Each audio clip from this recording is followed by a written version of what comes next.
Preliminary results show that the Great Patriotic Pole won Sunday's parliamentary elections in Venezuela with over 67% of votes. Outgoing U.S. President Donald Trump's personal attorney tested positive for the coronavirus. Cameroonians went to the polls on Sunday to vote in the first indirect regional elections to be held in the country.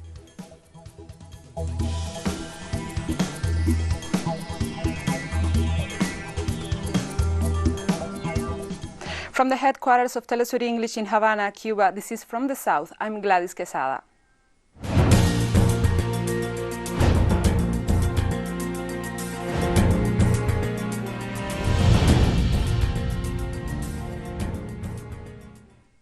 Polls have closed in Venezuela's parliamentary elections, in which some 21 million people were called to vote for the members of a new National Assembly, and the Great Patriotic Pole obtained a majority of votes, with 117 seats in the National Assembly, which represents a 67.5% of the votes. From the early hours this Sunday morning, Venezuelans turned out at the 14,200 voting centers across the country to cast their vote to ensure that the new National Assembly, made up of 277 lawmakers, responds to the needs of the people. Sunday's parliamentary elections were held with biosecurity measures in place to prevent the spread of COVID-19. In the framework of the Republic Plan, 250,000 members of the Bolivarian National Armed Forces were deployed to safeguard the process. Having cast their votes earlier this Sunday, Venezuelan President Nicolás Maduro addressed the nation and called on the electorate to participate in the democratic process to elect their representatives. The day has come, the time has come. We have had the patience, the wisdom to wait for this hour, to wait for this day, and get rid of that disastrous National Assembly. I call on the opposition to abandon the extremist. The day has come, the time has come. We have had the patience, the wisdom to wait for this hour, to wait for this day, and get rid of that disastrous National Assembly. I call on the opposition. Venezuela held parliamentary elections this December the 6th to elect members of the National Assembly of the country. Let's learn which were the political parties in the ballots. 107 political parties with more than 14,000 candidates are registered to participate in the parliamentary elections in Venezuela. At least 13,000 candidates and 95 parties are running against the official party. One of the political platforms is the opposition organization United Venezuela Alliance, formed by the parties Justice First, Popular Will, and A New Time, and the Democratic Alliance, which brings together the parties Democratic Action, Hope for Change, Progressive Advance, and the citizen movement Let's Change. These parties will contend in the elections, but through a unitary postulation of candidates, and will compete in the 24 state lists and the 87 electoral constituencies of the country. Several of these political forces engaged in the national dialogue table, in which agreements were reached, such as the renewal of the highest electoral body, which opened the doors to holding these elections as stipulated in the constitution of the country. On the other hand, among the political forces united around the Bolivarian Revolution are the candidacies of the Great Patriotic Pole, where several left-wing parties come together, such as the United Socialist Party of Venezuela, Homeland for All, People's Electoral Movement Tupamaro, Alliance Change, We Are Venezuela, and We Can. On the other hand, the Revolutionary Popular Alternative Alliance, made up of sectors of the Fatherland Party for All, the Communist Party of Venezuela, the Tupamaro Movement of Venezuela, the United Left, among others. With an electoral register of more than 20 million voters, the country will elect the 277 members of the National Assembly for the 2021-2026 legislative period. The Venezuelan electoral system is fully automated and can be audited in all of its phases. In the parliamentary elections held on December the 6th, the technology was tested again. Let's see how it works.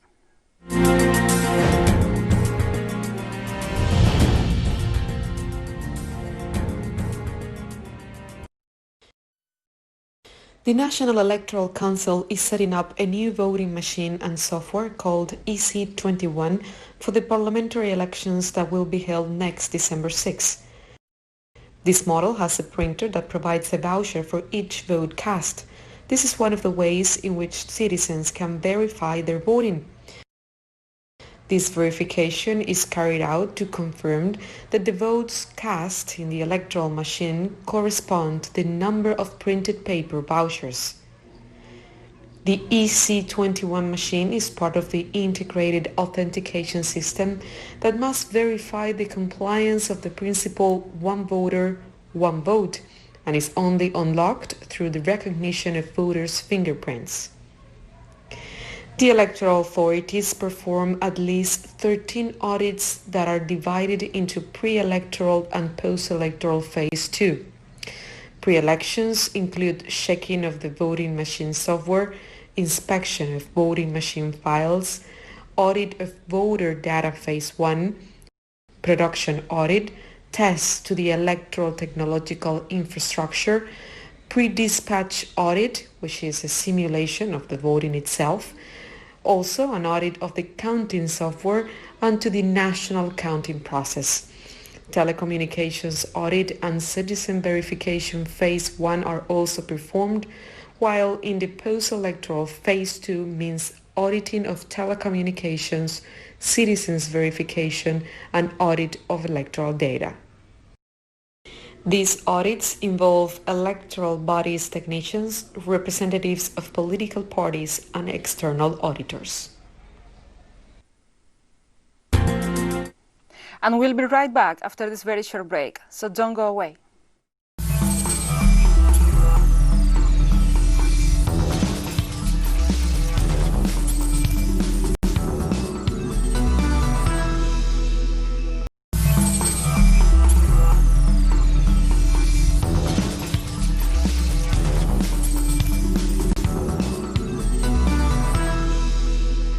Welcome back to From the South. In Brazil, the girls of African ascendancy who lost their lives due to an alleged case of police violence in the city of Rio de Janeiro were buried yesterday. During the funeral, relatives of the 4- and 7-year-old girls stated that police officers shot in the direction of the place where the girls were playing, and the victims were hit in the head and the abdomen. The relatives demand justice for the crime.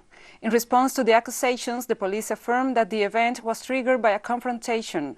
The incident took place despite the fact that the Supreme Court prohibited security operations in Rio de Janeiro communities.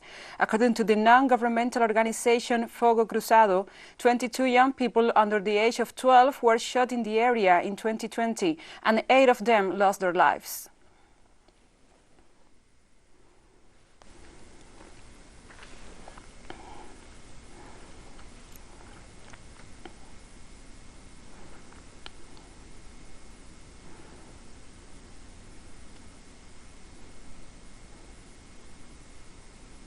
Thousands of Uruguayans took to the streets in Montevideo to say goodbye to former President Tabare Vazquez, a prominent figure of the Latin American left who died this Sunday at the age of 80 from lung cancer.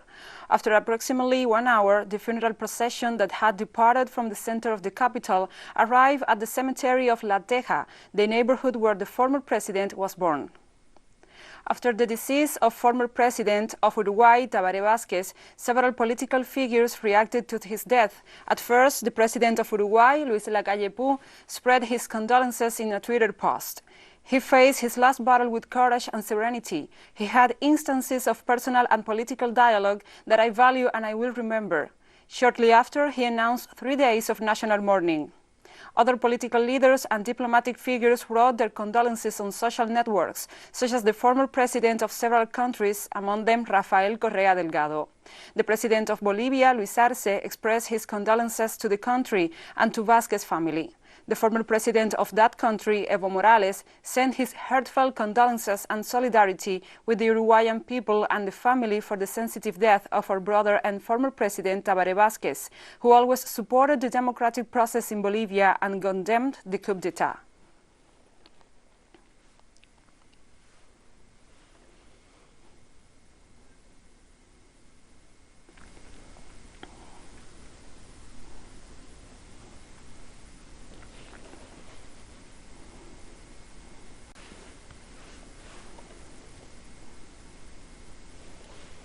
Outgoing U.S. President Donald Trump's personal attorney has tested positive for the coronavirus. Rudy Giuliani has traveled extensively to battleground states in recent weeks in an effort to help Trump overturn his election defeat. Trump, who confirmed Giuliani's positive test in a tweet, wished him a speedy recovery. The diagnosis comes more than a month after the president failed to get re-elected in polls on November 3rd and over 2 months after he himself was stricken with the virus.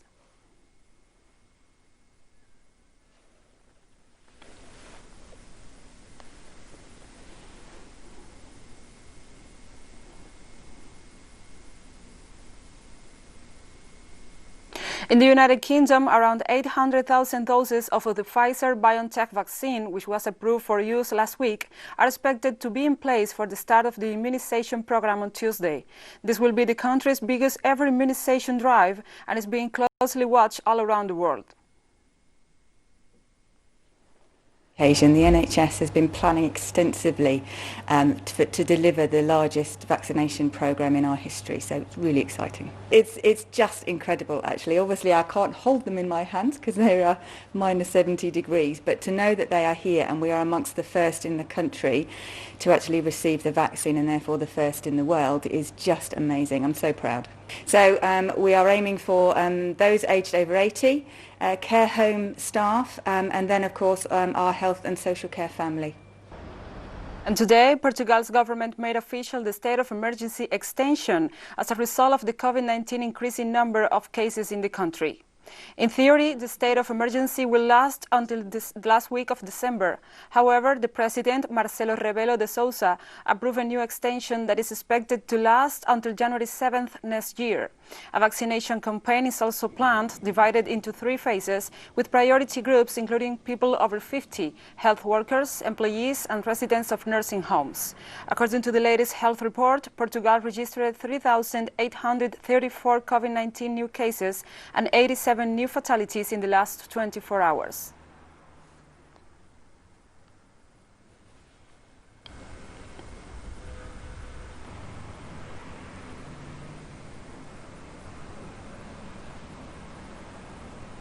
Indonesia has received a consignment of 1.2 million COVID-19 vaccine doses from China.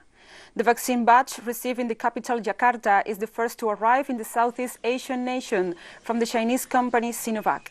Indonesia is set to start rolling out the vaccination exercise to people in priority groups, including medical workers and public service officers, by the end of this year, pending halal certification and emergency use authorization by the country's Food and Drug Agency. The vaccines will arrive in phases, and so will the implementation of the vaccination, with priority given to medical workers and public service officers, and which will be regulated by the health minister. On Sunday, Italy was hit by heavy rain and snowfall that caused landslides, flooding, and a high risk of avalanche. For 48 hours, firefighters have been working in rescue operations in the center-north region of Veneto, Friuli Venezia, Giulia, Emilia-Romagna, Piedmont, Lombardy, and Tuscany. The road system was under severe pressure due to rain, snowfall, and consequent landslides. The region's president, Luca Saya, is calling on all citizens to avoid heading towards the area because of the landslides and avalanches risk. For safety reasons, the Brenner railway line between Bolzano and the Italian border is closed, and since yesterday evening, the Brenner motorway has also been closed. In the area of Modena, in Emilia-Romagna, 60 families have been evacuated due to the overflowing of the Panaro River, which was caused by heavy rain.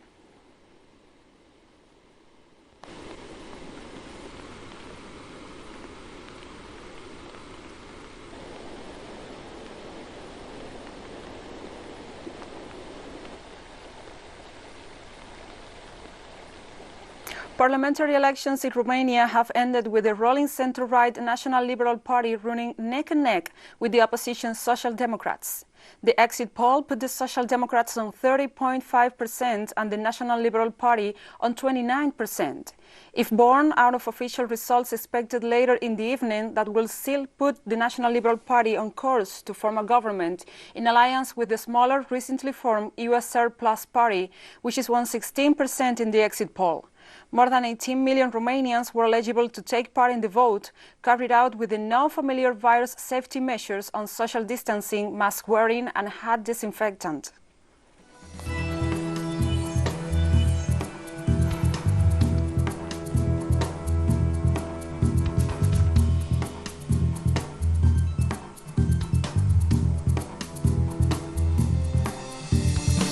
And we have more stories coming up after this final short break, so stay with us.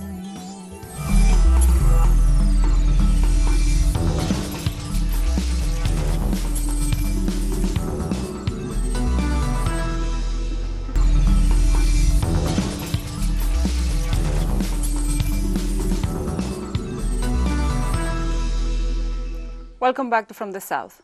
Cameroonians went to the polls on Sunday to vote for the first indirect regional elections to held in the country.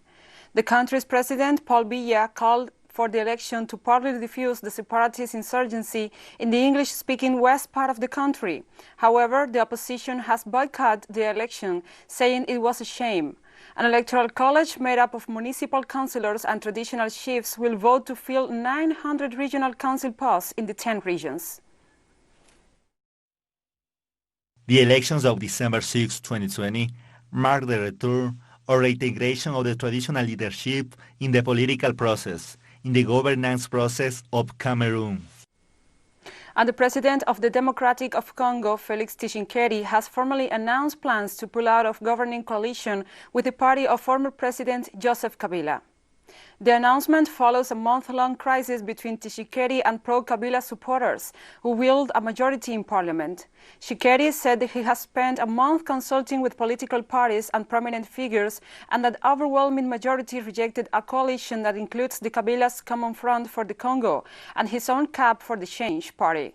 The FCC helped Tshisekedi to win the 2019 elections, but soon fell out with him over a number of issues, including proposed reforms to the country's judiciary system.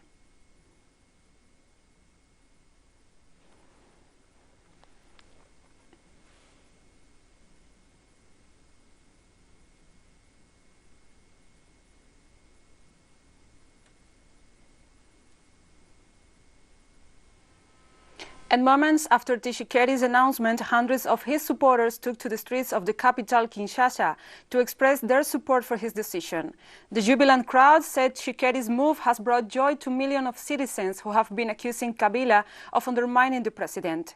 Tshisekedi took over from Kabila in January 2019 in the Democratic Republic of Congo's first peaceful transition since independence from Belgium in 1960. We have always won the divorce with Kabila, with the FFC parliamentary group Common Front for Congo ED. Today the divorce is consummated. We are all happy. The head of the state's speech today just administered the death certificate to the Catch FCC coalition could only put life and joy on the faces of Congolese compatriots. The campaigns ahead of Ghana's electoral general election on Monday have ended peacefully, with the two leading presidential candidates holding their final rallies in different parts of the country. Incumbent President Nana Akufo-Addo, who is running for a second term, drove through the township of Nima, located on the outskirts of the capital, Accra, making whistle stops to acknowledge huge crowds wearing T-shirts of the governing New Patriotic Party. Meanwhile, his main challenger and former President John Mahama marked his final day of campaigning by meeting local chiefs and labor union leaders, assuring them of more jobs if he won the December 7th election. 12 candidates are running for the presidency, but polls indicate that the election be a two-horse race between Addo and Mahama.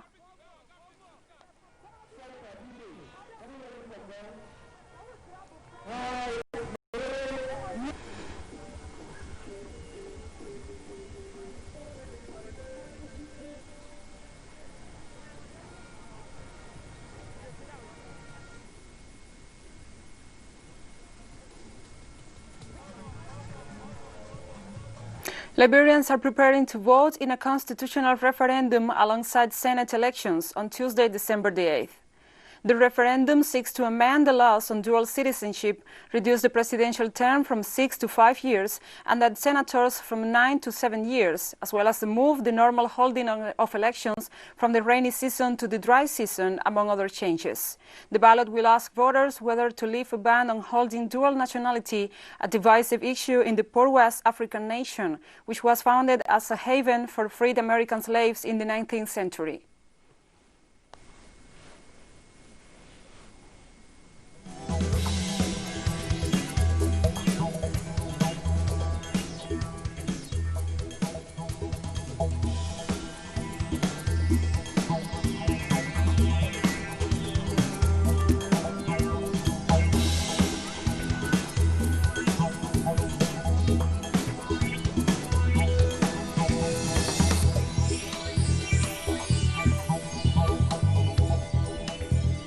And we have come to the end of this news brief. But remember, you can find this and many other stories on our website at telesurenglish.net.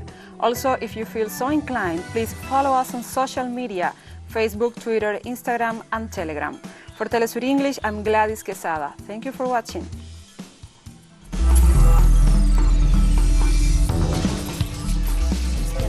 Alrededor del mundo a través del fútbol y de tu pensamiento.